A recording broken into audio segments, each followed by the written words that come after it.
ամեն դեպքում դա հասանելի չէ դեռևս մեզ դիտողներին։ Մի քանի շեշտադրումներ արեցիք, մասնավորապես Փաշինյանին է պատկանում օդից կախված լուրերի հեղինակային իրավունքը եւ փաստերով մատնանշեցիք։ Ըստ ձեր ելույթին կանդրադառնաք նաեւ այստեղ մեզ համար։ Այո, ամբողջ հրապարակումը արված է հենց իր ոճով, իր վերջի ստատուսների, դրանից առաջ իր գործնեության, իր հռետորաբանության ոճով, հա, այդ նույն օդից կախված լուրերի շարքը, դրա հեղինակային իրավունքը իրեն էր պատկանում եւ բոլորը հիշում են, թե երկար տարիներ ազգային ժողովի նույնիսկ ամբիոնից ինչքան տեղեկություններ է հրապարակել ինքը, ընդ որում հստակ տվյալներ է հրապարակել, որոնք հետո իրականություն չեն դարձել, չեն հաստատվել կամ դրանց հետևից ուղղակի մարդիկ չեն գնացել, չեն բանարել։ 18 թվականին հեղափոխության օրերին 1000 մի բան էր ասում, չէ, Արագաչափերը բանինն են, Սերժինն են, Սաշիկը 50-50 է, այսինչ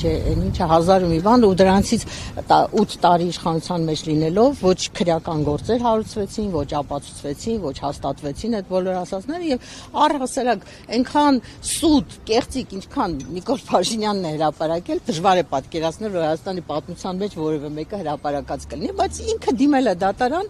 մի հատ հեգնական, մի հատ հրապարակախոսական, մի հատ թեթե ոճի մեջ գրված հրապարակման առիթով, որտեղ որ իբր թե իր արժանապատվությունը վիրավորված է կամ իրան, չգիտեմ, զրպարտել են ինչ-որ տեղեկությունների համար։ Հիմա մենք կարող ենք ասել, օրինակ, որ ինքը գրում էր Արշակ Սրբազան քեռակնոջը, չգիտեմ, էս արեցիր, բանը փորձաքննությունը ցույց տվեց, չէ՞ որ չկա նման բան կեղծված տեսանյութ է, կամ օրինակ սրբազաններին ասում են մանկապիղ, չէ՞, ինքը կինը ազգային ժողովի նախագահը բոլորը հերթով այդ բանը ասել են։ Կա գոնե մեկ օրինակ, որ մանկապիղ որևէ սրբազան գոյություն ունի Հայաստանում։ Նաև այս համատեքստում Տիկին Օհանյան, արդյոք այս հայցը այն մասին է, որ այնինչ կարելի է իրեն, ինչ կարելի է ձևսին, չի կարելի։ Այո, ես հենց տենց սկսեցի իմ ելույթը, ասացի, որ այս մենք քննարկում ենք հիմա մենակ մի հարց, թե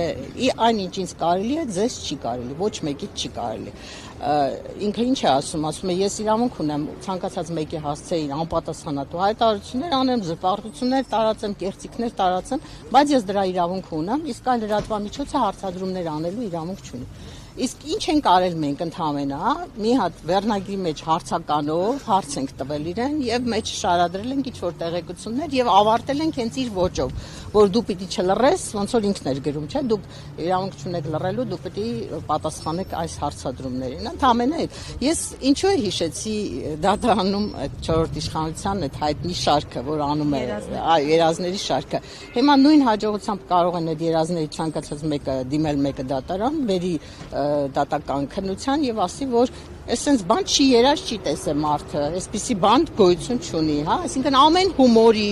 պամֆլետի, ամեն հռետորական հարցադրման, հրապարակախոսական նյութի հետ կապված գալ, եւ որ ավելի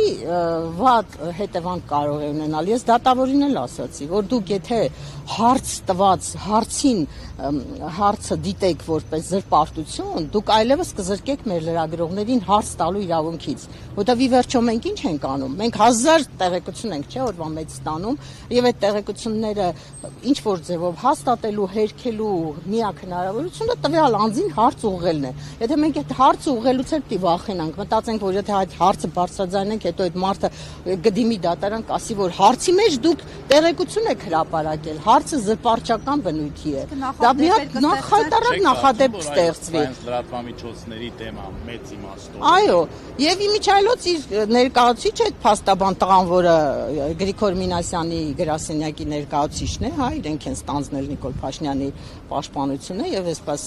շատ վատ են պաշտպանում ըստ էության, որտեղ երևի համոզված են, որ վարչապետի պաշտոնում գտնվող անձի դեմ հոդատանը վճիռ չի կայացնելու։ Իր ելույթում ասաց, չէ, որ ասում է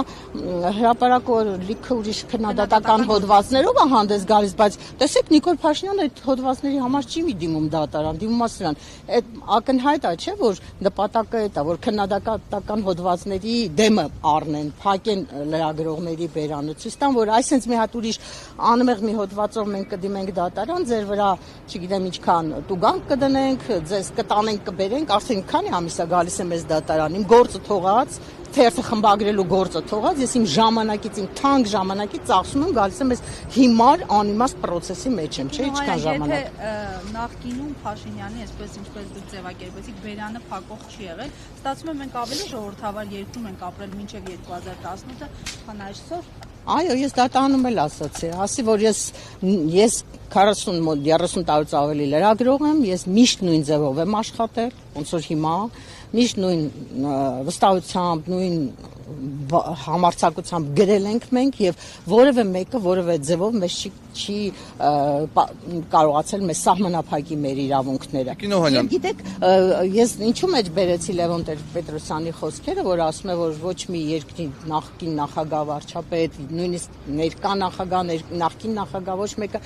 չպիտի իրեն թույլ տա դիմի դատարան։ Եվ իրոք էլ չեն դիմել ոչ մեկը, որովհետև համարել են, որ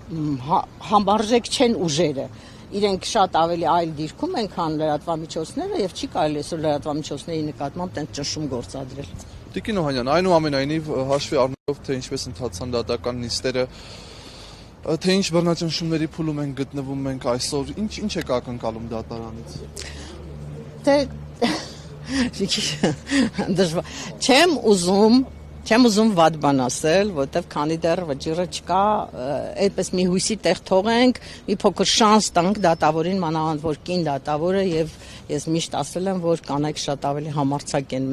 մեր երկրում, քան տղամարդիկ։ Կարող է մարդը իր մեջ համարձակություն գտնել եւ մերժել այդ հայցը։ Բայց տեսնելով դատական համակարգի վիճակը, այդ ստրկացվածությունը, այդ հնազանդությունը, թե ոնց են, ասենք, մի կես խոսքի համար մարդուն կալանավորում են, հիմա ուր մնաց թե հոդվածի համար մեր դեմ վճիռ չկայացնեն, հա, մի քիչ հավանական եմ համարում, որ կմերժի հայցը, հուսանք էլի սպասենք, գուցե մարդս մեկ էլ տեսար, առաջի ծիծեռնակը լինի հրապարակի գործը։